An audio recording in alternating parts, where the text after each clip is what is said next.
네, 법원이 오늘 새벽 민주당 이재명 대표 구속영장을 기각을 하면서 이례적으로 892자에 달하는 사유를 밝혔습니다. 기각 사유 가운데는 이 대표가 당 대표로서 공적 감시와 비판의 대상이란 점도 언급됐는데 검찰은 법원이 정치적 고려를 한 게 아니냐며 수긍하기 어렵다고 강한 유감을 보였습니다.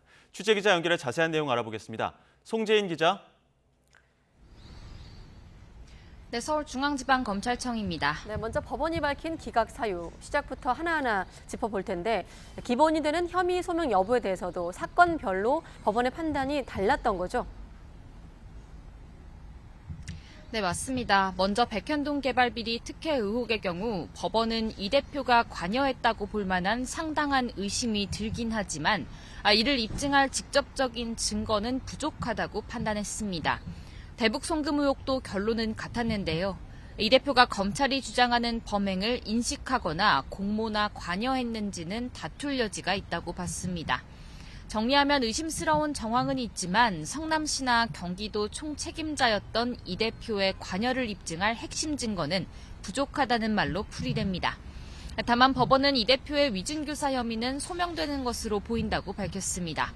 앞서 검찰은 심사 과정에서 이 대표가 지난 2018년 검사 사칭 사건 재판 당시 관계자에게 연락해서 이렇게 말해주면 도움이 되겠다고 말하는 녹취록을 화면 자료에 띄워 직접 재판부에 제시한 바 있습니다.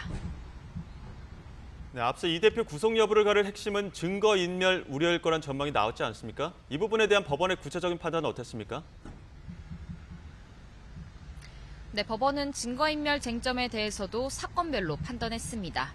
백현동 의혹과 위증교사 혐의는 현재까지 확보된 인적, 물적 자료에 비춰 인멸 우려가 있다고 보기 어렵다고 결론 내렸습니다. 이미 검찰 수사가 상당히 진행돼서 자료가 충분히 확보된 만큼 이 대표가 증거인멸을 하려 해도 그러기 어려울 거라는 뜻으로 풀이됩니다. 대북 송금 의혹은 검찰이 앞서 심사 과정에서 증거인멸 우려를 부각하는데 특히나 더 공을 들였던 부분입니다. 민주당 측이 이화영 전 경기도 평화부지사 진술 회유를 시도한 증거라면서 접견 당시 녹취록을 심사에서 직접 재생하기도 했습니다. 그래서인지 법원의 판단도 더 구체적이었습니다.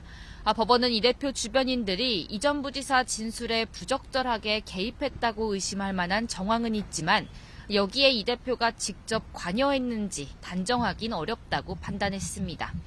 또 이 전 부지사 진술에 임의성이 없다고 보긴 어렵고 진술 변화는 결국 신빙성 여부의 판단 영역이라고 했습니다.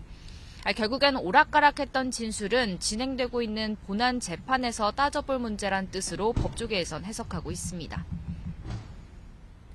네, 특히 증거인멸 우려 부분 관련해선 제1야당 대표라는 지위도 언급을 했죠? 네, 그 부분에 있어서는 법원과 검찰이 정반대 시각을 보이고 있습니다. 앞서 검찰은 수사 과정에서 파악한 이 대표 본인과 주변인들의 과거 증거인멸 시도 정황을 보면 현재 거대 야당의 수장으로 있는 이 대표가 사회적 영향력과 지위를 이용해서 이후에도 사건 관련자를 압박할 가능성이 크다고 주장해 왔는데요. 반대로 법원은 이 대표가 정당의 현직 대표로서 공적 감시와 비판의 대상인 점을 고려할 때 향후 증거를 인멸할 염려가 있다고 단정하기는 어렵다고 판단했습니다.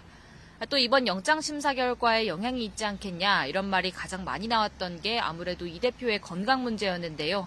892자에 이르는 기각 사유에는 포함되지 않았습니다. 이례적으로 긴 기각 사유였는데 이에 대한 검찰 반응도 정리해 주시죠. 네, 서울중앙지검 또 수원지검 관계자는 영장 기각을 수긍하기 어렵다면서 깊은 유감을 표명한다고 밝혔습니다. 특히 앞서 전해드린 법원이 이 대표 증거인멸 우려를 단정하기 어려운 이유로 당대표라는 점을 언급한 데 대해 오히려 검찰은 사법의 영역에 정치적 고려가 있던 게 아닌지 우려된다고 노골적으로 비판했습니다. 또 이 대표의 직접 지시나 관여가 입증이 덜 됐다고 본 재판부 판단에 대해서도 칼을 쥐어주며 지시해야만 살해 짓이냐, 이 대표가 직접 결제한 서류와 관계자 진술이 충분한데 녹취록 같은 것만 직접 증거로 인정될 수 있는 거냐, 이런 볼멘 소리가 잇따라 나왔습니다. 이원석 검찰총장도 출근길에 법원과 검찰의 시각 차이를 언급하면서 다만 이게 최종적인 판단은 아니라는 점을 강조했습니다. 직접 들어보시죠. 영장재판은 죄가 있고 없고를 따지는 본안재판이 아닙니다. 구속이 필요하느냐 하는 것을 판단하는 본안재판 이전의 절차입니다.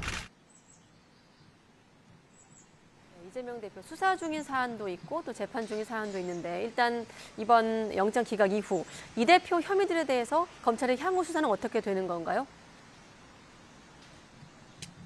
네, 최종 책임자인 이재명 대표의 영장을 청구했다는 건 이미 관련 수사는 어느 정도 거의 정리됐던 거라고 볼 수 있습니다.